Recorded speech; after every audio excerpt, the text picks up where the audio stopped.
بسم اللہ الرحمن الرحیم۔ Islamic Research Center.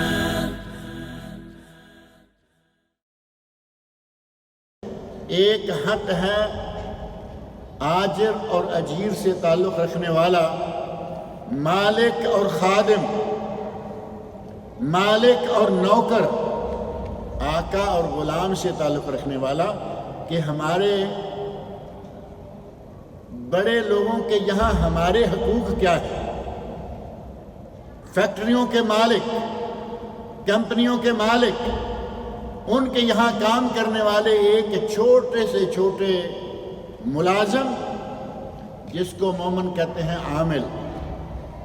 عامل تو معروف لفظ ہے نا یہاں۔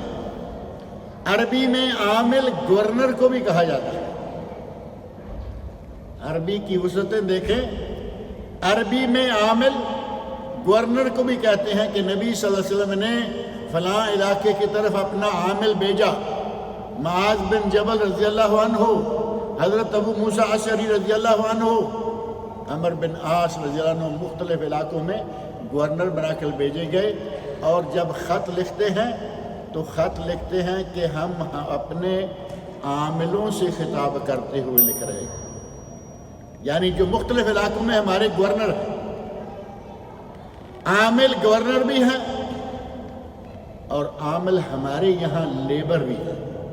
لیبر کا کام کرنے والا عامل، اور اسے ہی اجیر بھی کہا جاتا ہے۔ عربی میں اجیر جو اجرت پر کام کرتا ہے، اور آجر جو کام لیتا ہے، اجرت دیتا ہے۔ آجر اور اجیر دونوں کے حقوق طے ہیں۔ ملازم کے فرائض کیا ہیں؟ وہ آجر کے حقوق ہیں، اور اس کے حقوق کیا ہیں؟